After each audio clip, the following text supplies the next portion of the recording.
අයිබෝන් යාළුවනේ මගේ ආදරණීය යාළුවෝ සියලු දෙනාටම ජයග්‍රාහී සුබ දවසක් වෙන්න කියලා ප්‍රාර්ථනා කරමින් තවත් අලුත් වීඩියෝ එකක් අරගෙන තමයි ඔයාලා අතරට ආවේ. ඉතින් වීඩියෝ එකට යන්න කලින් ඔයාලා මගේ channel එක තාමත් subscribe කරලා නැත්නම් subscribe කරන්න කියලා ආදරණීය මතක් කිරීමක් කරන ගමන්ම අපි යන් යාළුවේ මේ අරන් ආව වීඩියෝ එක බලන්න. මේ අරන් ආව වීඩියෝ එක කියන්න හදන්නේ ගම්පහ දිස්ත්‍රික්කයට අයත් කඩවත ගණේමුල්ල පාරේ මැයිගහමුල හන්දියට නුදුරින් තියෙන අනර්ගිඩමක් ගැන තමයි.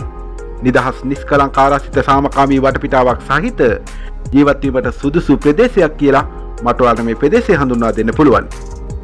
දාරා ලෑන්ඩ් සේල් සමාගමට අයත් මෙම අනර්ග ඉඩම පර්චස් 10 බිම් කොටස් වශයෙන් පවතිනවා.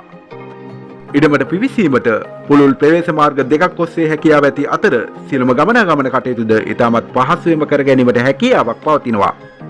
නිස්කලංක පරිසරයක නාගරික පහසුකම් වලටද ආසන්න වෙති මෙම අනර්ග ඉඩමේ සිට කඩවත ගණේමුල්ල බස් පාරට මීටර් 800ක්ද වැලිපිල්ලෑවට කිලෝමීටර් 1.5ක්ද කඩවතට හා ගණේමුල්ලට කිලෝමීටර් 2.5ක්ද කඩවත අධිවේගී පිවිසුමට විනාඩි 7ක්ද වශයෙන් දුර සීමාවකින් සමන්විත වෙලා තියෙනවා.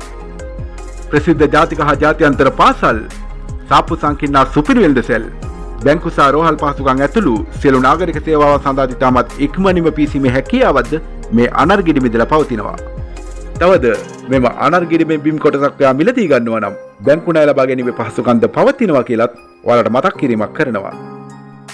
ඉතින් මෙම අනර්ග ඉඩමේ පර්චේස් එකක් 5,50,000 සිට ඉහළ මිල ගණන් වල පවතින අතර මිල ගණන් සාකච්ඡා කරලා වෙනස් කරගන්න පුළුවන් කියලත් දැනුම් දීමක් කරනවා.